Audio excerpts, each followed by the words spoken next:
Have you ever finished a call with your parents and felt completely exhausted? Or maybe after a family visit, you feel tense, irritable, or just emotionally drained. If so, you're not alone. And let me be clear, this feeling isn't an exaggeration. It's not you being ungrateful, and it has absolutely nothing to do with your age. Psychology is very clear on this. Becoming a biological adult doesn't magically reset the emotional patterns and relationships that were formed back when you were a child, completely dependent on your parents. Your nervous system doesn't operate on a calendar. It operates on history. The feelings you have today are rooted in a lifetime of interactions. So let's explore the 8 key reasons why you might feel so drained after talking to your parents. Understanding them is the first step toward changing the dynamic.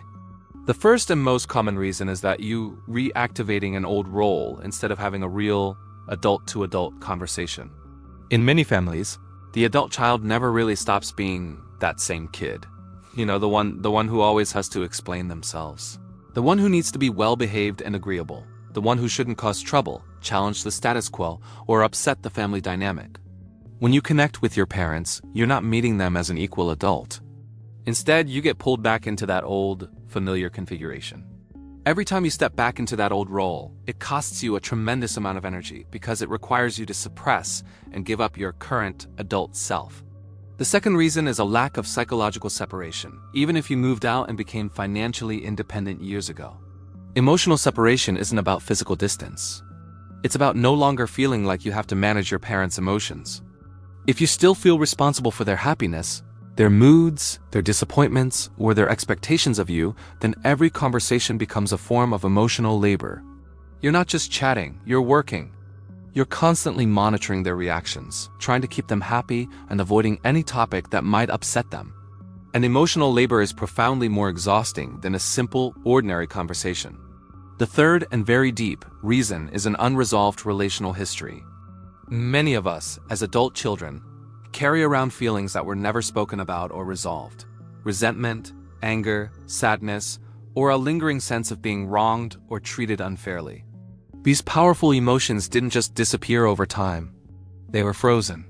So, every time you interact with your parents, you're inadvertently touching that frozen layer of unresolved pain. The conversation might be about something as simple as the weather or what you had for dinner, but on a subconscious level, your body remembers what was never processed. That feeling of fatigue after you talk to them is a signal from your body that something deep inside is still waiting to be acknowledged and heard. This leads us to the fourth reason, the constant need to defend your boundaries. If your parents, even in subtle ways, don't fully respect your autonomy as an adult, then every single conversation can feel like a battle. It might be through unsolicited advice, critical comments, loaded questions, or statements like, "Well, I would have done it differently." Even if they say it's coming from a place of love and concern, your nervous system registers these as small violations, as intrusions. And being in a state of constant high alert, always guarding your boundaries, even if you're doing it silently, is incredibly draining. It's especially exhausting if, as a child, you learn that setting boundaries with your parents would lead to guilt, conflict, or their disapproval. The fifth element is an invisible loyalty to the family system. Many adult children carry a hidden, subconscious belief that they don't have the right to feel tired, angry, or distant toward their parents. You might tell yourself things like, "But they're my family. They did the best they could," or "Other people had it so much worse." This internal self-censorship acts like a dam, preventing your true emotions from flowing freely and resolving themselves. Instead, you suppress them. And suppressing emotions always costs energy. It's like holding a beach ball underwater. It takes constant effort to keep it down, and eventually you get tired.